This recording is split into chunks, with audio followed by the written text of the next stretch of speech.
స్వర అయితే బాబీ కోసం స్కూల్ బయట అలా వెయిట్ చేస్తూ ఉంటుంది. ఇక అందరూ పిల్లలు వస్తున్నారు కానీ బాబీ ఇంకా రాలేదని చెప్పి స్వర అయితే అలా ఎదురు చూస్తూ ఉంటుంది. ఇంతలో బాబీని తీసుకొని అభి అయితే స్కూల్కి డ్రాప్ చేయడానికి వస్తాడు.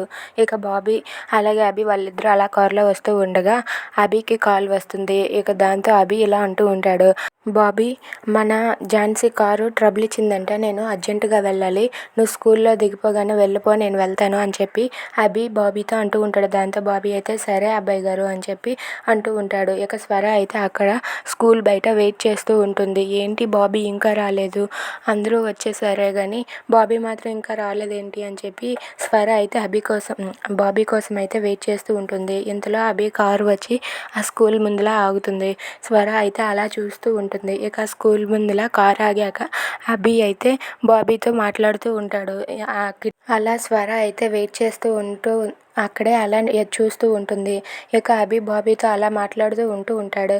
బాబీ మాత్రం అలా వాళ్ళ నాన్నతో మాట్లాడుతూ అలా మిర్రర్లో నుంచి అక్కడ ఉన్న స్వరాన్ని చూస్తాడు. ఇక స్వర అయితే దూరంగా ఉంటుంది. అది చూసి అమ్మాయి మేడం అని చెప్పి అంటాడు. అభి అయితే అవునా, మీ అమ్మాయి మేడం ఎక్కడా అని చెప్పి అభి అంటూ ఉంటాడు. దాంతో స్వర అక్కడ దూరంగా ఉండడంతో అభికి సరిగా కనిపించకపోవడంతో అమ్మాయి మేడం అని చెప్పి బాబీ అరుస్తూ ఉంటాడు. ఇక అమ్మాయి మేడం అయితే అక్కడ అలా బాబీ కోసమే వెయిట్ చేస్తూ ఉంటుంది. ఇక స్వరాని అభి చూస్తాడా?